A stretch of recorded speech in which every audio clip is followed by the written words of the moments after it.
be to acknowledge that the right words play a big role. Where do we find these words? The search to find child-appropriate terms and expressions reminds me of shopping for a left-handed baseball bat. A search through every sports store in town will never find one labeled for lefties. Any bat will work with either hand. The critical decision I face is to select the correct length and weight. Your ministry effectiveness rests with your ability to select words well.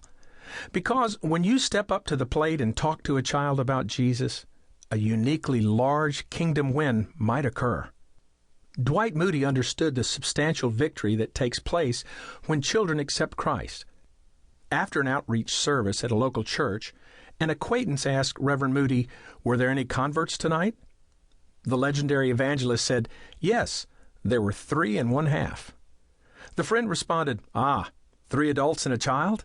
Moody clarified, "No, there were 3 children and an adult."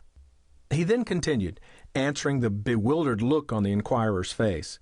"An adult only has half a life remaining to live for Christ, but the children will have the entirety of their lives to know His blessing and serve His will." I encourage you to prepare for salvation-centered discussions, fueled by the joy of what could eventually happen. A child might say yes to Jesus, and an entire life might change. Realize, though, that this preparation requires effort. You might compare it to tuning, fueling, and loading up the family car with everything needed for a drive to a day at an amusement park. Work that's easy to enjoy when you anticipate where you'll end up. Amazingly, God trusts ordinary people like you and me with the divine privilege of helping lead kids into a life with Jesus. My wife and I know the thrill of that privilege firsthand, because our son and daughter have benefited from the very concepts and practices I now have the honor to share with you. That fact will keep me forever grateful that Gary chose me for an exciting kingdom assignment. And now, I choose you. Chapter 1. The game is one-on-one.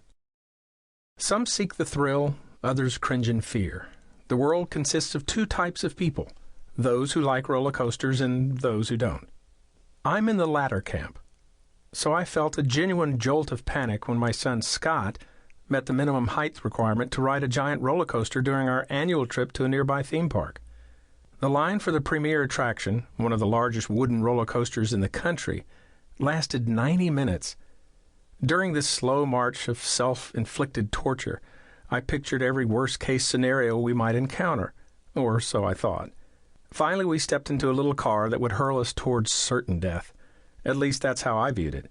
Scott, on the other hand, jumped in and squirmed with excitement.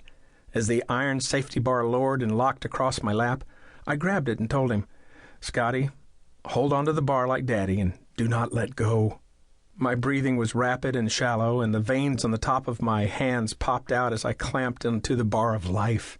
The train of cars slowly ascended up the first hill, paused at the top, then screamed down the track toward the ground.